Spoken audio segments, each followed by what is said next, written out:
Hivi karibuni kupitia kituo cha runinga cha ITV na mitandao yake ya kijamii kulitangazwa habari inayomhusu Sarah Manfred Mkinga, mkazi wa Songea mkoani Ruvuma, ambaye alisikika akiomba msaada kwa wadau mbalimbali nchini, msaada kugharamia matibabu ya mtoto wake mwenye umri wa miaka 3 anayesumbuliwa na saratani ya misuli. Miongoni mwa wadau wa mwanzo kabisa walioguswa na tangazo hilo na kuitikia ni pamoja na wakili Peter Madeleka, ambaye leo Jumamosi Oktoba 11, 2025 amefika kwenye hospitali ya taifa Muhimbili alikolazwa mtoto huyo ili kumjulia hali na kuhakikisha taratibu nyingine zote stahiki za matibabu zinashughulikiwa. Akiwa hospitalini hapo, wakili Peter Madeleka amepokelewa na Bi Sarah mwenyewe, ambaye amemweleza muda huyo hali anayopitia mtoto wake kwa muda mrefu hadi kufikia hatua ya kuomba msaada kwa jamii. Pia amemweleza kile kilichojiri hospitalini hapo tangu alipofika Alhamisi ya juma lililopita. Akizungumza na Jambo TV muda mfupi baada ya kutoka hospitalini hapo, wakili Peter Madeleka amesema amemwahidi mama huyo kuwa kuanzia sasa yeye kwa kushirikiana na wadau wengine watahakikisha anapata matibabu stahiki mtoto huyo, na kwamba watakuwa bega kwa bega na mama huyo hadi hapo mtoto wake apone na yeye arejee kwenye majukumu ya kujenga taifa. Sambamba na hilo, wakili huyo ametoa wito kwa mamlaka zinazohusika ikiwemo Wizara ya Afya na Hospitali ya Taifa ya Muhimbili kulichukulia jambo hilo katika hali ya dharura ili mtoto huyo apatiwe matibabu kwa wakati. Leo tarehe 11 mwezi wa 10 mwaka 2025, muda mfupi uliopita nimetoka Hospitali ya Taifa Muhimbili kufuatilia maendeleo ya afya ya mtoto mwenye umri wa miaka 5 ambaye ni mkazi wa halmashauri ya manispaa ya Songea, baada ya kuwa ameletwa katika Hospitali ya Taifa ya Muhimbili kwa ajili ya matibabu kutokana na ugonjwa ambao haujulikani ni nini, lakini kwa muonekano amepata uvimbe sehemu ya kichwa chake, uvimbe ambao unaonekana kwa nje ni mkubwa sana.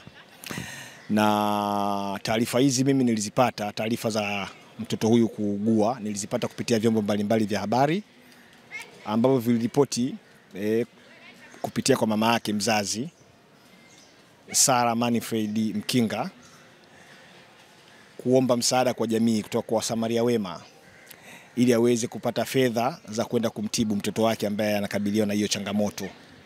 Kwa hiyo mimi kama mmoja wa wadau ambao waliguswa na tukio hilo, nilitoa fedha na nimetangaza kugharamia kuanzia mwanzo mpaka mwisho wa matibabu ya mtoto huyo, hata ikibidi kwenda nje ya nchi ili aweze kupata unafuu wa haraka.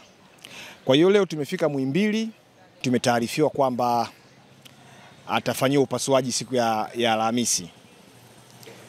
Na ikumbuke tu kwamba amekuepo hospitalini hapo tangu Alhamisi iliyopita.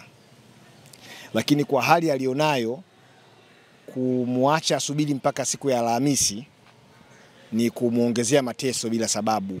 Tumejaribu kuongea na uongozi wa Hospitali ya Taifa Muhimbili kwamba ni kitu gani kinafanya mpaka mtoto huyo mpaka sasa hivi hajapata huduma anayotakiwa kuipata. Wakasema ni utaratibu ambao wamejiwekea kwamba mtu anayekuja kwanza ndio anakuwa wa kwanza kuhudumiwa. Kwa hiyo huyu mtoto zamu yake ya kufanyia upasuaji itakuwa ni siku ya Alhamisi.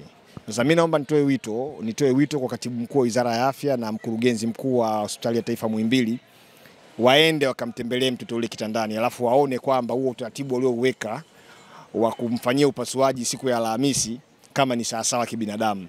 Kwa macho yangu, ingawa si mtaalamu wa afya na tiba, mtoto yule kumwacha mpaka Alhamisi na kwa namna ambavyo anaumia, ukimwangalia analia muda wote, na nimeambiwa na mama yake leo amekesha usiku akilia, kwa kweli nadhani itakuwa si sawa. Kwa hiyo nilikuwa naomba mamlaka zinazohusika, Waziri wa Afya, Katibu Mkuu Wizara ya Afya, wakurugenzi walioko Wizara ya Afya pamoja na uongozi mzima wa Hospitali ya Taifa Muhimbili wakamtembelee yule mtoto na wamhudumie kwa udharura unaotakikana kutokana na hali alionayo ya afya ili tuweze kuokoa maisha yake.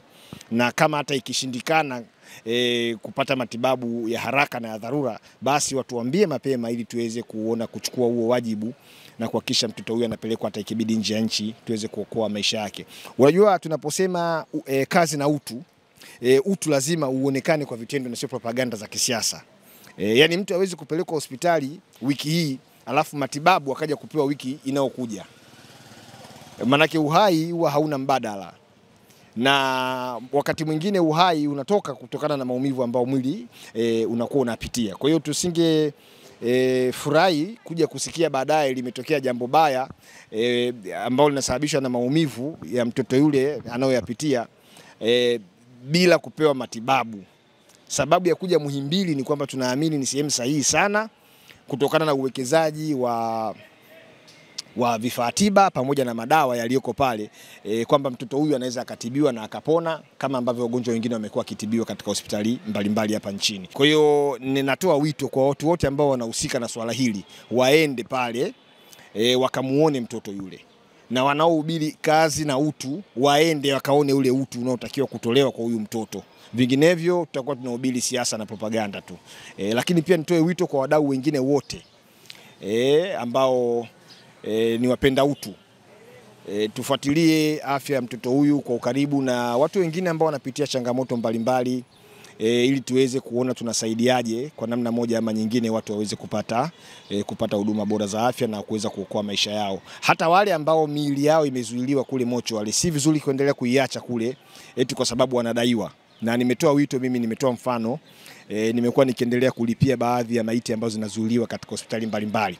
Kwa hiyo wewe kama una ndugu yako yupo mkoani, yuko Dar es Salaam, yuko Tabora, yuko Mwanza, na mmeshindwa kabisa kuweza kutoa mwili ule na kwenda kuhifadhi kwa sababu hospitali wanataka pesa, basi tafuteni, mawasiliano yangu yako wazi, namba 0718161406, tuwasiliane ili kuweza kutoa hiyo miili kule mochwari, twende tukaihifadhi.